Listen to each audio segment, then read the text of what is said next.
తెలంగాణ రాష్ట్ర ముఖ్యమంత్రి రేవంత్ రెడ్డి వర్యులు తాను ముఖ్యమంత్రిగా అయిన తర్వాత ఈ తెలంగాణ రాష్ట్రంలో ప్రపంచ స్థాయి ప్రమాణాలతోని పోటీ పడే విధంగా ఈ ప్రభుత్వ పాఠశాలలను తీర్చిదిద్దాలనేటటువంటి లక్ష్యంతో స్వయంగా ముఖ్యమంత్రి గారు విద్యాశాఖ కూడా తన దగ్గరనే ఉంచుకొని పని చేస్తున్నాడు.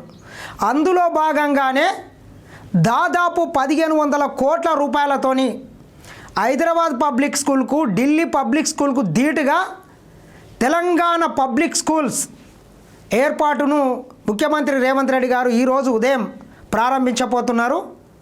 రంగారెడ్డి జిల్లా ఇబ్రాహీంపట్నం ఆరుట్ల దగ్గర దాదాపు 15 కోట్ల రూపాయలతోని ఈ విద్యాలయాన్ని అయితే ఏర్పాటు చేయడం జరిగింది.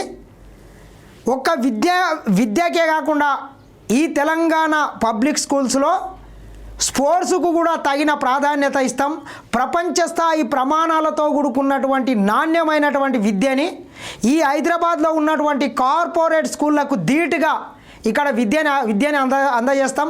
అదేవిధంగా కేజీ నుండి 12th స్టాండర్డ్ వరకు, అంటే నర్సరీ, ఎల్కేజీ, యూకేజీ నుంచి 12వ తరగతి వరకు కూడా ఇక్కడనే విద్యని అందుబాటులోకి తీసుకొచ్చినాం. అదేవిధంగా చుట్టుపక్కల ఉన్నటువంటి గ్రామాల నుండి కూడా వచ్చేటటువంటి విద్యార్థులకు బస్సు సౌకర్యాన్ని కూడా ఏర్పాటు చేసినాం. ఏ రకంగా అయితే ప్రైవేట్ స్కూల్స్ బస్సులను ఏర్పాటు చేసిందో అదే రకంగా కూడా ఏదైతే ఇంటర్నేషనల్ స్కూల్స్ హైదరాబాద్లో ఎటువంటి స్టాండర్డ్స్ మెయింటైన్ చేస్తాయో వాటన్నిటికీ కూడా ఏమీ తగ్గకుండా ఈ తెలంగాణ పబ్లిక్ స్కూల్స్లో మౌలిక వసతులు అయితే ఉండబోతున్నాయి. మరి ముఖ్యమంత్రి రేవంత్ రెడ్డి గారు ఈరోజు అయితే దాన్ని ప్రారంభించబోతున్నారు. తెలంగాణ రాష్ట్రం మాత్రం దేశానికి ఒక రోల్ మోడల్గా తయారవుతున్నదని మాత్రం చెప్పొచ్చు. చూడొచ్చు ఒక్కసారి మనం. ఇదే సరికొత్త తెలంగాణ రాష్ట్ర పబ్లిక్ స్కూల్. ఇది సర్కారు విద్యకు సరికొత్త దిశ. చూడొచ్చు ఒక్కసారి. సర్కారు విద్యను సరికొత్త దిశలో నడిపించడంలో భాగంగా రాష్ట్రంలో ఏర్పాటు చేసిన తొలి తెలంగాణ పబ్లిక్ స్కూల్ బుధవారం రంగారెడ్డి జిల్లా మంచాల మండలం ఆరుట్లలో ముఖ్యమంత్రి రేవంత్ రెడ్డి ప్రారంభించనున్నారు. కార్పొరేట్ విద్యా సంస్థలకు ధీటుగా 15 కోట్లతో అత్యాధునిక వసతులతో దీన్ని తీర్చిదిద్దారు. సీఎం బుధవారం ఉదయం 9:30 గంటలకు ఆరుట్లకు చేరుకొని టీపీఎస్ పైలాన్ను ప్రారంభిస్తారు. అనంతరం పాఠశాలల్లోని digital classrooms, library, science lab, dining hall, క్రీడా మైదానాలను పరిశీలించనున్నారు. ఇవన్నీ ఉన్నాయి. ఒక విద్యనే కాకుండా అత్యాధునిక హంగులతో కూడుకున్నటువంటి ల్యాబ్స్ కావచ్చు, క్రీడా మైదానాలు కావచ్చు, ఒక మంచి వంటశాల కావచ్చు, డైనింగ్ హాల్, ఇవన్నీ కూడా ఈ తెలంగాణ పబ్లిక్ స్కూల్లో ఉండబోతున్నాయి. విద్యార్థులతో కలిసి అల్పాహారం చేస్తారు. అనంతరం అక్కడే భారీ బహిరంగ సభలో ప్రసంగించనున్నారు. టీపీఎస్ పైలాన్ ప్రాజెక్టుగా ప్రభుత్వం 4 పాఠశాలలను ఎంపిక చేసింది. తొలి విడతలో రంగారెడ్డి జిల్లాలోని ఆరుట్ల మంచాల పాఠశాలతో పాటు ఉమ్మడి మహబూబ్ నగర్ జిల్లాలోని వంగూరు, పోల్కంపల్లి ఉన్నాయి.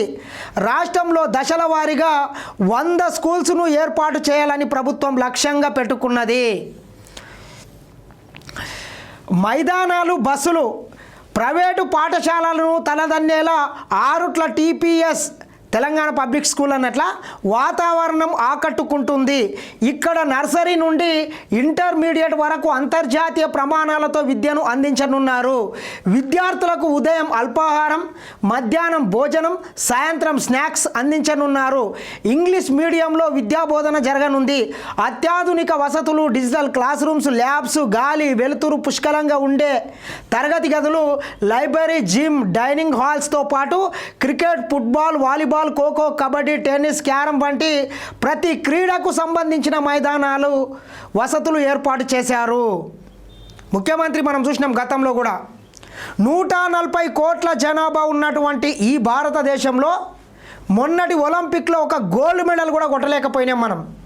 కాబట్టి తెలంగాణ రాష్ట్రంలో ప్రపంచ స్థాయి క్రీడాకారులను తయారు చేసినటువంటి వ్యవస్థను కూడా తీసుకొస్తామని చెప్పి అదే రకంగా ఇక్కడ చూసుకున్నట్లయితే ఫుట్బాల్ కావచ్చు, క్రికెట్ కావచ్చు, కబడ్డీ కావచ్చు, ఖోఖో కావచ్చు, చెస్ కావచ్చు, వీటన్నిటికి సంబంధించినటువంటి స్పోర్ట్స్కి కావాల్సినటువంటి మౌలిక వసతులను అన్నింటినీ కూడా ఇక్కడైతే ఏర్పాటు చేయడం జరిగింది. ఆకునూరి మురళి సారథ్యంలో, విద్యా కమిషన్ చైర్మన్ గారి సారథ్యంలో వివిధ దేశాల్లో పర్యటన చేసి ఆ కమిటీ సభ్యులు మొత్తం వివిధ దేశాల్లో ప్రపంచ స్థాయి ప్రమాణాలతో కూడుకున్నటువంటి విద్యా విధానం ఏ రకంగా అమలు చేస్తున్నారు, ఎటువంటి స్పోర్ట్స్ పాలసీలను వాళ్ళు తీసుకుంటున్నారు అనేటటువంటి దాని మీద కూడా వాళ్ళు లోతైనటువంటి స్టడీ చేసి వీటన్నిటిని కూడా అందుబాటులోకి అయితే తీసుకురావడం జరిగింది. ప్రత్యేక శిక్షకులను కూడా అందుబాటులో ఉంచారు. చుట్టుపక్కల గ్రామాల నుంచి విద్యార్థులను తీసుకురావడానికి ప్రభుత్వం 5 స్కూల్స్ బస్సులను ఏర్పాటు చేసింది. ప్రస్తుతం ఇక్కడ ప్రీ ప్రైమరీ మొదలు ఇంటర్ వరకు మొత్తం 1814 మంది విద్యార్థులు చదువుతున్నారు. చూడొచ్చు, మొదటి తరగతి నుంచి 12వ తరగతి వరకు మొత్తం 1814 మంది ఇక్కడ విద్యని కూడా అభ్యసిస్తున్నారు. ఆరంభం మాత్రమే. సీఎం రేవంత్ రెడ్డి 6 ఆవిష్కృతమవుతున్న నేటి ఈ తెలంగాణ పబ్లిక్ స్కూల్ ఆరంభం మాత్రమే అని రాష్ట్ర వ్యాప్తంగా భవిష్యత్తులో 100 టీపీఎస్లను నెలకొల్పడం తదుపరి తమ కర్తవ్యమని రేవంత్ రెడ్డి స్పష్టం చేశారు. ఈ మేరకు ఆయన మంగళవారం ఎక్స్లో స్పందించారు. దేశ భవిష్యత్తు తరగతి గదుల్లో రూపుదిద్దుకుంటున్నది. ఇకపై ఒక నినాదం మాత్రమే కాదు, కళ్ళ ముందు కనిపించే నిధం.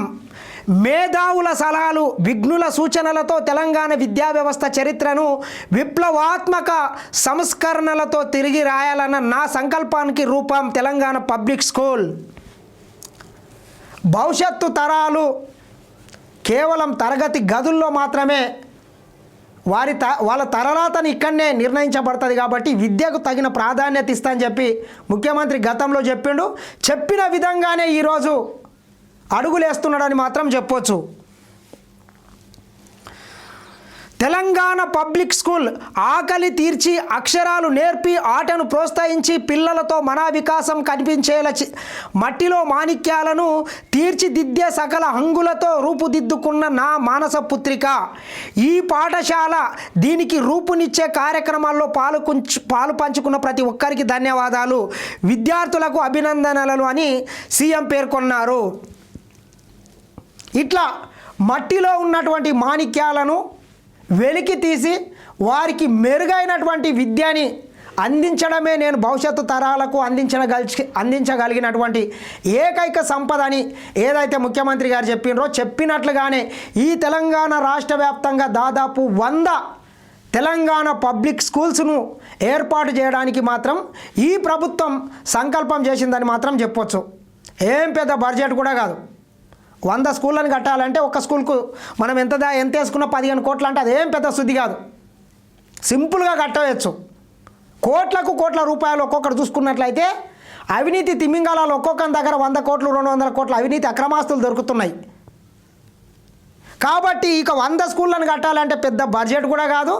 ఈ తెలంగాణ రాష్ట్రంలో ఏది ఏమైనా ముఖ్యమంత్రి రేవంత్ రెడ్డి గారు ఒక మంచి భవిష్యత్తు తరాలకు అందించాలంటే విద్య మాత్రమే సరైనటువంటి మార్గం అని నమ్మి తను కూడా ఒక గవర్నమెంట్ స్కూల్లో చదువుకున్నటువంటి విద్యార్థిగా ఈరోజు గవర్నమెంట్ స్కూల్ దేనికి తక్కలేదని చెప్పి నిరూపించండి అని మాత్రం చెప్పొచ్చు.